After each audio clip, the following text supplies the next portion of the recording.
Muito bem, saudações. Vamos a mais uma edição do nosso programa Como Devolver São Paulo para o Povo. E o assunto de hoje vai ser a saúde. Só que a saúde tem que ser abordada de uma maneira um pouco diferente do que acontece normalmente. É fácil, lugar comum, criticar que a saúde não funciona, o SUS é uma porcaria, o serviço público é muito ruim. E esse argumento não interessa, porque esse argumento não constrói, esse argumento não apresenta soluções. Então hoje a gente veio para mudar esse paradigma e falar de como a saúde pode ser aprimorada para funcionar. Para isso, nós convidamos a doutora Mariana Fernandes, que é médica da família, o nosso pré-candidato a prefeito de São Paulo, Antônio José Ribas Paiva, e o médico urologista Fábio da Silva Krochik. Então, de imediato, eu já vou começar perguntando a Mariana. Mariana, você que é da área, atua diretamente com a medicina da família. Qual é a importância desse trabalho? Olá a todos. Eu acho muito importante primeiro a gente entender o que é isso, né? O SUS ele já divide o sistema de saúde em três, que é a atenção primária, secundária e terciária. A saúde da família ela entra na atenção primária, que é a prevenção de doenças. Né? Então, a partir do momento que a gente consegue prevenir e precaver aos pacientes, à população, a gente tem menos chance de complicar alguma doença, de chegar ao nível hospitalar, alguma cirurgia de urgência, acidente cardiovascular, infarto, AVC, esse tipo de coisa. Então, a saúde da família, ela busca entender o paciente como um todo, para assim ver quais os fatores de risco que ele tem, quais os riscos de desenvolver alguma doença que vai gerar problemas e mais custo para o governo mais para frente, né? Então, no seu trabalho diário, no seu cotidiano, você está sentindo que isso é o que dá o resultado mesmo? Sim. Prevenção, que é o mais barato, né? A gente atende o maior número de pessoas prevenindo para não ter um custo maior com ele lá para frente. Tá.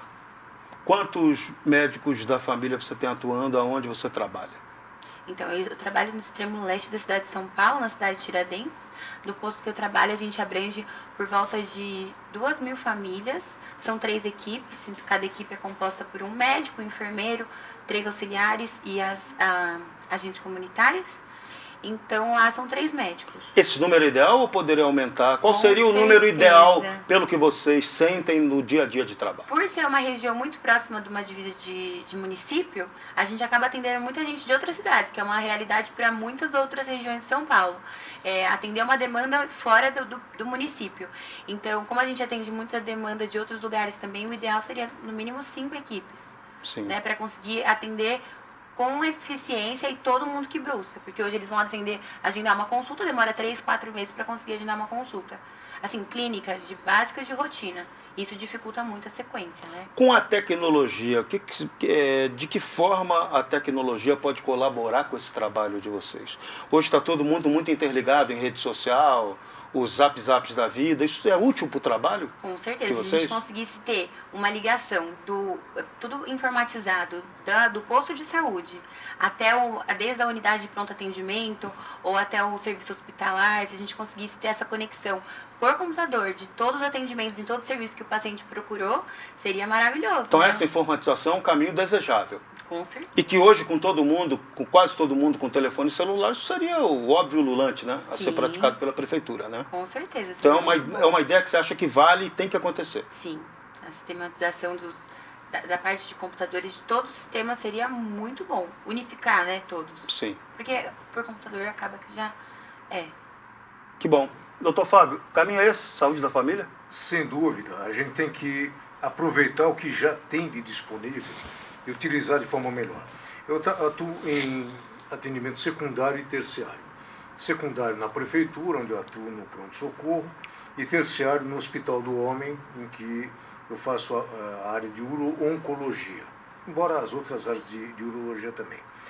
Na verdade, tem que haver um melhor gerenciamento de tudo isso, como vem acontecendo, um aprimoramento de gerenciamento. Nós temos que ter mais objetividade nos encaminhamentos de pacientes, na resolução de problemas de pronto-socorro. A gente precisa ter material disponível, pessoal disponível e referências para casos que não podem ser resolvidos num hospital secundário. Tá. Isso de uma forma mais prática, melhor. tem melhorado, mas ainda falta bastante nesse sentido. Tá. E como é que isso pode ser melhorado? Tem que contratar mais pessoal? Qual é o gargalo? É falta de pessoal? É falta de equipamento? É falta de material? Qual é o problema? Ainda carecemos de tudo isso. É. Na verdade, nós precisamos de pessoal qualificado. Aí eu acho que a gente tem que voltar a pensar em concursos públicos. Eu não abro mão disso. Eu sou concursado, sou efetivo desde o início da minha carreira e a gente vê a diferença entre concursados e admitidos. Sim. Tá? E como eu trabalho com residentes em duas residências, a do Hospital do Homem e do Hospital Albert Einstein, a gente percebe que a qualificação através de concurso é muito importante. Então esse é um caminho. Isso na parte de pessoal. Precisamos de enfermagem e pessoal de apoio também. Falta. Nós temos necessidade de ter mais gente motivada e preparada para isso. Em termos de equipamentos, precisamos aumentar. São Paulo é muito grande, São Paulo é muito rica. E São Paulo é um atrativo para se tratarem. Então todo mundo tem algum primo em São Paulo. Isso é desde sempre. Então o que acontece? Quem mora... Isso é todo e mundo sobrecarrega aqui a cidade sobremaneira, né? Muito, porque o que acontece? Se mora a 50 quilômetros de Salvador e a uns 3 mil quilômetros de São Paulo, mais ou menos isso. Ele vem para São Paulo. Por quê? Em Salvador ele não tem onde ficar e como ficar. E isso é absurdo, porque fica um traslado enorme e inclusive uma divisão de verbas meio estranha. Que fica injusta. Né? Isso. Sabe? Todo mundo recebe, só que quem atende é São Paulo e Rio.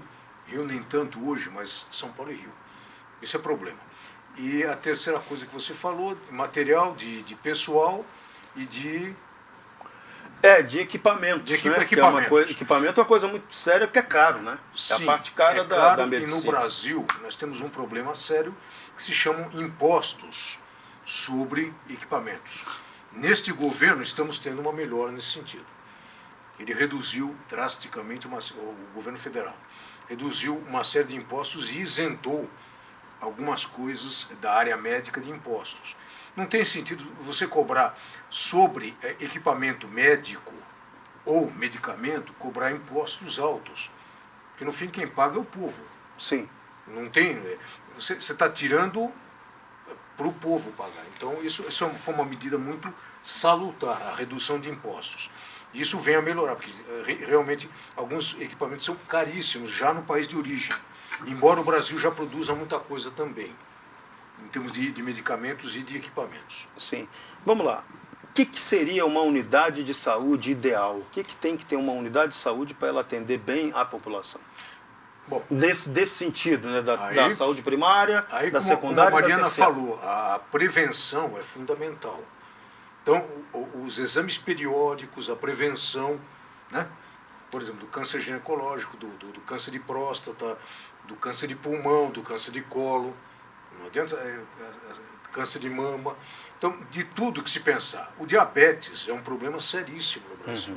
No Doença invisível. A hipertensão. O diabetes, quando ele evolui mal, ele é pior que um câncer. Tá?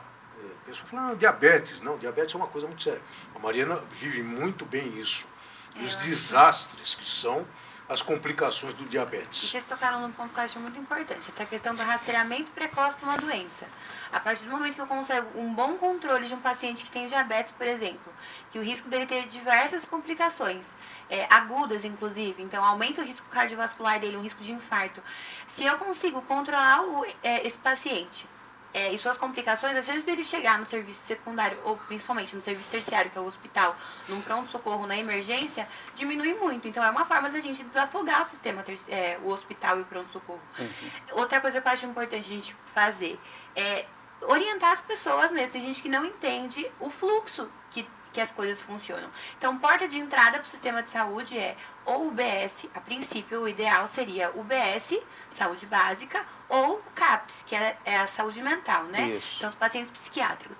A partir desse momento, fazendo uma prevenção certinha, a gente não faz com que eles cheguem ao hospital sem uma triagem básica. Sim, você filtra, né? Filtra. Vai e para o previne. hospital só aquele caso que é mais complicado no de caso, resolver. Exatamente. E no caso tem a diferença de pronto atendimento e pronto-socorro. Pronto-socorro, geralmente, ele tem uma ligação com o hospital, então a gente prioriza que no pronto-socorro chegue pacientes classificados como amarelo e vermelho, emergência e urgência, porque são casos que realmente vão precisar de um atendimento mais especializado, Sim. né? Agora a gente deixa os PAs, o pronto atendimento, as AMAs, as UPAs, para um atendimento que precisa de uma certa rapidez, mas que pode ser tratado como uma ficha amarela, uma ficha verde, mais tranquila, uma infecção urinária, uma diarreia, coisas mais simples. A população em geral não entende isso, então eles vão para um hospital ocupar uma vaga de um tempo de um médico mais especialista para uma diarreia, por exemplo. E é o que a gente não espera. A gente espera que esse tipo de coisa vai para um pronto atendimento, uma UPA, uma coisa mais tranquila, que não vai ter.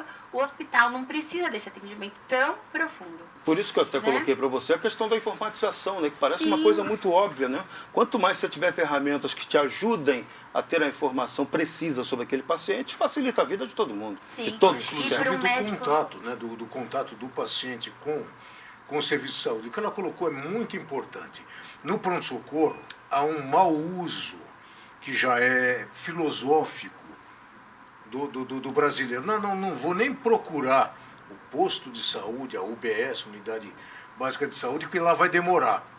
Mas você foi, então o que acontece? Ele passa uma vez no Cria um pronto-socorro. preconceito, né? É. Não, besteira. Vai uma vez ao pronto-socorro, você atende e encaminha por escrito a UBS. 2 meses depois, ele volta lá com o problema dele agravado. Escuta, mas você foi ao UBS? Não, nem fui porque ia demorar. Não, você nem tentou procurar marcar o seu tratamento, o seu acompanhamento, a sua prevenção na unidade básica de saúde. Então, é do próprio do brasileiro também achar que não dá, que não serve e vai direto para o pronto-socorro que lá vai resolver. Não é verdade. Você tem que acompanhar uma hipertensão, um diabetes, ou mesmo um tumor. Ah, não, eu vou para o pronto-socorro porque eu tenho um tumor. Não, não é assim. Não é o pronto-socorro que vai fazer milagre, né? Assim, você pode até operar o paciente que já evoluiu e necessita. Depois ele tem que voltar para ter o acompanhamento, no caso secundário, não mais primário.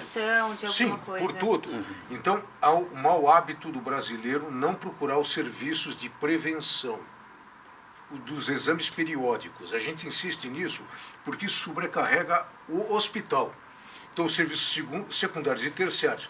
E, em termos de custo, isso é muito importante, porque prevenindo, como ela disse, nós vamos ter menos custos no tratamento, porque nós fizemos a prevenção, Sim. que é sempre mais barato.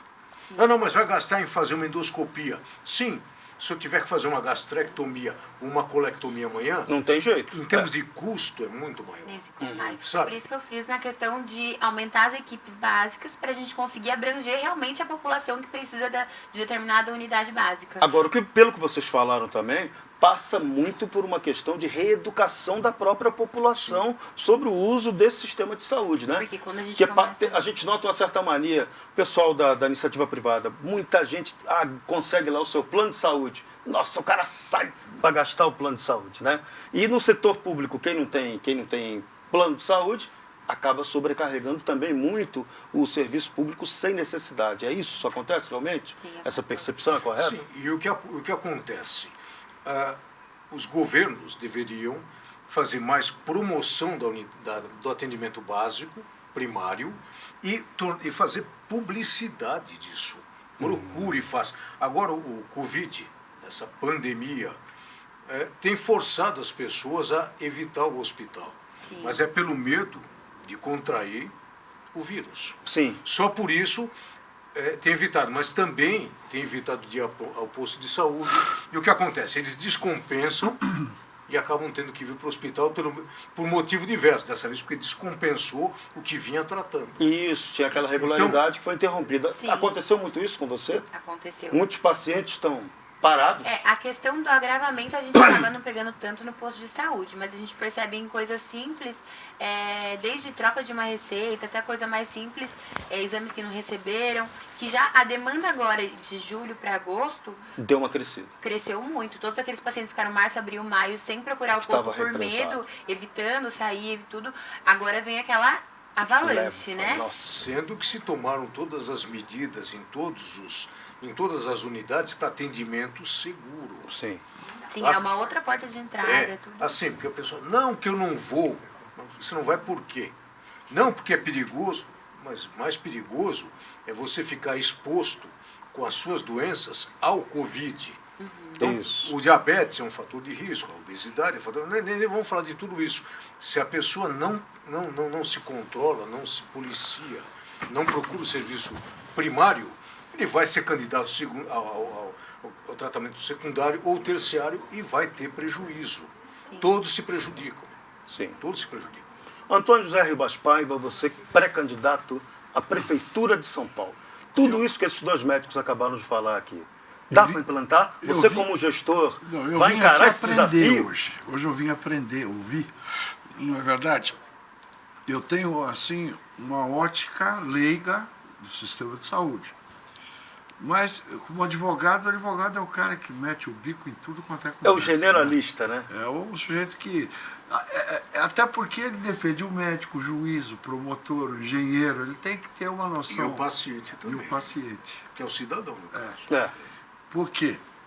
Porque o advogado é o único que tem a capacidade de defender alguém em juízo. Né? Então o pessoal acha que o sujeito, porque é promotor, ele pode defender alguém ou se defender, não pode. O advogado é que pode fazer isso. E a gente acaba se enfronhando em todos os assuntos. Né? O escritório, por exemplo, tem acidente aéreo, erro médico, muito. Muito. E outras questões ligadas mais à família e contratos, né? Mas, como postulante, né, a um pré-candidato a prefeito de São Paulo, eu procuro me inteirar dos números. Então, o orçamento desse ano para a saúde é em torno de 12 bilhões de reais. De um total de 69 da prefeitura, né? Saúde a educação é o maior, orçamento é 14 bilhões, e a saúde vem com 11.800, que eu acho até pouco. Porque São Paulo, é o que os doutores falaram aqui, São Paulo atende gente da Bolívia, do Peru, entendeu? Às vezes que eu fui no Hospital das Clínicas, tinha muito estrangeiro lá. Se sentia numa Babel, né? É Babel, exatamente. Então, é difícil você saber o quanto precisa para mitigar os problemas de saúde de todo mundo. Agora, o que preocupa o administrador público, e eu quero me socorrer, né, do conhecimento dos médicos aqui presentes, é o seguinte: o que seria ideal em termos de pessoal por leito hospitalar? Depende do tipo de leito. Sim, o terciário. Internação. Também, dentro do terciário, nós temos as enfermarias, as semi-intensivas e as intensivas. E quanto você vai precisar de pessoal especializado por paciente? Para ter um serviço bom. Não é tanto o número, mas a capacidade deles. Entendi. Então, tão importante quanto o número de pessoas é a qualidade dessas pessoas. E por isso que eu voltei no concurso. Não, e as faculdades que nós temos de medicina, de enfermagem, elas estão abastecendo o mercado adequadamente? Em número, sim. Em qualidade, não. Então, vocês acham que nós precisamos de mudar a grade curricular das faculdades? Nós temos que reavaliar se algumas ou várias faculdades podem continuar abertas. O MEC tem que passar... É muito cômodo dizer que abriram mais 10 faculdades, 20 faculdades, está sobrando médico, enfermeiro. Não é verdade. que essas pessoas não estão habilitadas pelo fim do curso, estão habilitadas. Se tem capacidade para isso ou não, não tem. Não tem. Isso é um erro, isso é uma demagogia. Agora, aproveitando o seu gancho, você acha que seria interessante a capital de São Paulo ter uma universidade de enfermagem, uma universidade de medicina? Não. De Não forma é assim, nenhuma, né? não. Já tem o suficiente? Tem suficiente. O que poderia se fazer era capacitar melhor essas pessoas que estão se formando. E a quem para compete atuar. fiscalizar isso? A Seria, qualidade? na verdade, o MEC, em termos de faculdades, o MEC, O MEC. auxiliados pelos conselhos regionais próprios de cada... E esses conselhos regionais têm, que são, na realidade, os representantes dos profissionais, né? Esses conselhos têm agido no sentido de fiscalizar a qualidade de ensino? Eles não têm muita possibilidade de fazer isso. Por quê? Porque isso é delegado ao MEC. E o MEC, na verdade, é que determina abertura, fechamento. Você conhece alguma faculdade de medicina que fechou? Acho que no Rio teve algumas. Fechou? É. Fecharam a faculdade? Mas faz um tempo já. Tem muito tempo. Tem isso. muito tempo. Tá? Porque assim, estão abrindo, a gente tem mais faculdade que eu acho que é a China, de medicina. É um Aonde? absurdo. Aonde? Concentrado? No Brasil. Aqui em São Paulo é a maior concentração. E Fortaleza, o Ceará tem bastante também, né? Não, mas aqui é o estado que mais tem. Mas é O lógico. estado que mais claro, tem. claro. Mas não é isso que vai aprimorar o atendimento médico. que É a é? melhor formação, Formação. é a melhor dotação local, é ter unidades que tenham condições físicas e humanas de atendimento. Então falando, não, a interiorização do médico. Tá, tudo bem, o médico vai para onde? Fazer o quê? Não, fazer o quê é fazer Não, e medicina. sem, Não, e fazer mas isso ele sem não ter tem uma visão equipamento. estratégica, né? Você Se ele não tem estrutura, Você não tem E sem ter um planejamento estratégico para isso acontecer. prédios que não tem, mas acontece. prédio não... nem prédios tem. Nem prédio. Não, muitas cidades não tem nem um prédio adequado. Prédio. E não tem um eletrocardiógrafo, não tem um raio-x. Não estou brincando, tem muitas cidades que não tem sequer um eletrocardiógrafo. Não estou falando da cidade de São Paulo, que é o objeto dessa reunião. Mas o Brasil é extremamente desigual nesse sentido. Não adianta formar mais médicos, enfermeiros, engenheiros, advogados, se eles não têm onde atuar de E não fato. tem qualidade de ensino, né? Sim. Essa Nenhuma. questão que o doutor Nenhuma. pôs, eu acho importante. Ainda está em uma sugestão de fazer uma prova pós-formação, e como a OAB para os advogados sugeriram a prova para médicos pós-formatura. Principalmente essa ideia foi posta depois que começou essa abertura um pouco, acho que é um pouco, vou falar com cuidado desse jeito, mas um pouco indiscriminada de abertura de faculdades de medicina. É indiscriminada mesmo. Não é um pouco nem falar de... Não, é ele isso pega mesmo. em cima, voltando a alguns que o Ribas apresentou ainda há pouco. Falta também a definição de uma política municipal clara do que ela quer fazer, né? Para que São Paulo vocês tem possam 17. apontar os indicadores de qualidade Aí para eu acho- tudo, para Exato. prédio, para o profissional que vai atuar, né? Nós São não Paulo temos parece isso. que o município, ao que me parece, se eu não estou enganado, tem 18 hospitais. 17 pronto-socorros. Eu queria saber o que o prefeito de São Paulo pode fazer para otimizar esse serviço. Precisa mais. Primeiro dotá-los de tudo que a gente conversou aqui primeiro. Pessoal, Não adianta, vamos abrir mais 5 hospitais. Não Se adianta, abrir e eles funcionarem precariamente, então nós Tá. temos que fazer concursos para admissão de profissionais. volta dos concursos públicos, acho que você tem a mesma Sim. opinião. Volta dos concursos. Por quê? Porque a gente vai selecionar os melhores. Selecionando os melhores, nós vamos ter uma melhor atuação. E os serviços de residência Sim. que tem aqui na cidade de São Paulo, na rede hospitalar de São Paulo, nós temos a residência no Hospital das Clínicas, na Faculdade Federal, na Pinheiros, na Santa Casa. O que nós podemos fazer para que eu acho que a residência também é um filtro seletivo importante. É um vestibular. É um vestibular. Né? Até mais complicado, né? Hoje, a prova de residência é praticamente um vestibular, talvez pior. Sim. Por quê? Por exemplo, no Einstein, nós tivemos mais ou menos 100 candidatos por cada vaga para a residência de urologia esse ano. Estou falando em números. Isso é praticamente o vestibular. E é uma especialidade já seleta, porque para prestar urologia você já precisa ser cirurgião. Sim, tem que ter 2 anos de cirurgia geral. Então já é bem mais restrito. Então, mesmo assim, para 100 vagas. Então, eu estou dando um exemplo disso. Isso é bom? É muito bom, porque seleciona.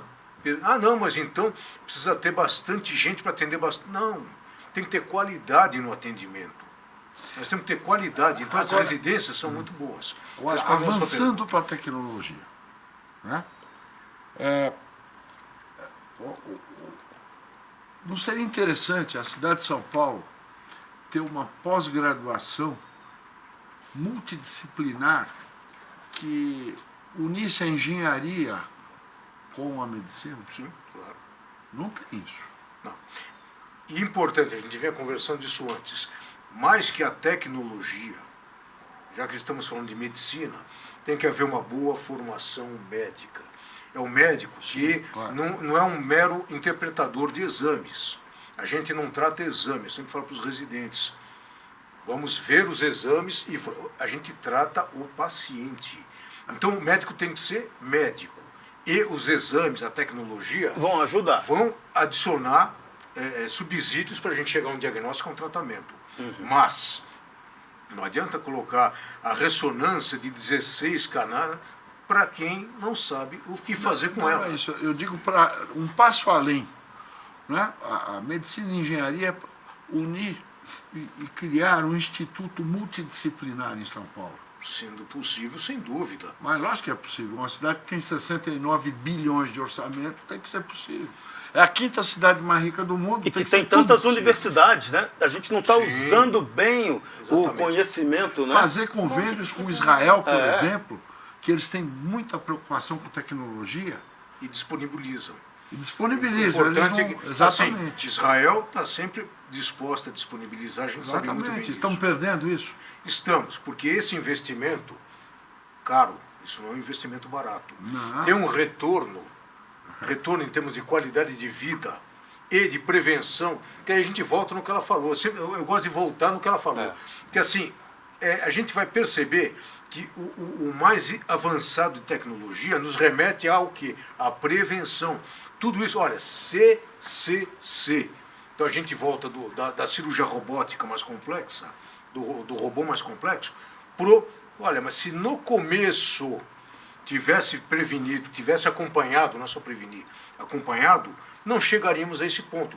Então isso reverteria em diminuição de custo desnecessário. Eu acho isso uma coisa muito importante. Eu me assustei um pouco com as principais causas-mortes nos Estados Unidos e aqui. Nos Estados Unidos, a primeira causa-mortes é coração, doenças circulatórias. Segunda, câncer. E terceira, erro médico, lá. Aqui, quase igual. Primeiro, as circulatórias, segundo, erro médico e terceiro, o câncer.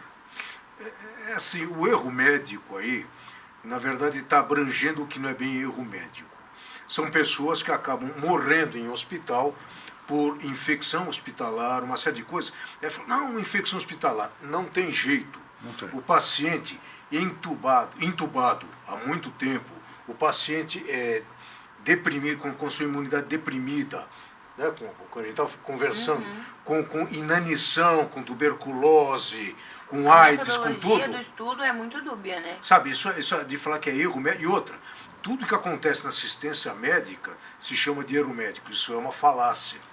Não é bem assim. Então isso tem não é numa proporção tão grande. Mas eu sei, não, mas eu estou esclarecendo. É muito importante que tudo se faça do começo ao fim. E a gente vai prevenir muito mais internações desnecessárias. É o famoso paciente que entra com gripe e morre de pneumonia. Sim. E outro questionamento legal disso que você colocou é, e será que não foi feito deixou de fazer algum diagnóstico para os casos do Brasil? Então faleceu por causa desconhecida. Será que não era algum câncer desconhecido e que faleceu e foi contabilizado de alguma outra forma? Então, assim, é um estudo que dá para levantar muitos questionamentos, né? O que foi esse erro médico? Será que foi um erro médico ou foi um erro de enfermagem, um de administrativo? É isso mesmo. Como que foi feito Pode ser um esse problema de estudo? fluxo até do Sim. trabalho, Sim. né? Ou de diagnóstico Por errôneo? exemplo, eu tenho um caso no É muito escritório, variável. o rapaz apresentou sintomas de AVC. Moço, 40 e poucos anos. Demorou para ir para o hospital. Chegou no hospital meia-noite. Só foram fazer uma tomografia nele 5 horas da manhã, quando ele teve o segundo AVC. Isso aí o que foi? Não é um erro médico, mas é uma negligência hospitalar, né? Às vezes, a tomografia sequer é feita no mesmo hospital. É, Hoje, é isso. hoje. Isso. Então, é assim, o que eu quis dizer, não é amenizar o erro médico. O erro médico existe, Não, não existe existe erro de erro tudo. em todas as profissões. Engenheiro, médico, mas, advogado, todo mas mundo o erra. grande problema, Só a engenharia que não. Só o jornalista que não paga o erro. Né? Não, esse não paga nada. Tanto que nós já vamos dando uma encerrada no nosso programa. O tempo já foi embora, passou rápido, voando. 30 minutos de beleza. conhecimento, de debate e discussão livre Mas para nós não vocês. chegamos a uma conclusão, Serrão. Ah, mas nós vamos chegar no nosso próximo programa, Tá bom. tá? A promessa para vocês, como a gente vai devolver São Paulo para o povo, volta discutindo novamente saúde. O que a gente não terminou de encerrar aqui, no próximo programa a gente promete que entrega. Muito obrigado pela atenção dos dois. Serrão, parabéns pela capacidade de entrevistar as pessoas e espero que a gente possa prestar um bom serviço. eu é que agradeço o convite, Obrigada. fico honrado com o convite e espero ter contribuído e me coloco à disposição sempre que necessário. A gente Da que maneira, agradece com a certeza. vocês, a nossa pré-campanha está aí para discutir e apresentar a ideia relevante. Não adianta falar abobrinha aqui, né, Ribas? Não é esse o caminho. Também é um serviço de utilidade pública, porque o que foi esclarecido aqui hoje vai servir de orientação para a população também. Sim. Né? Muito bem, então aguardem o nosso próximo programa Como Devolver São Paulo para o Povo.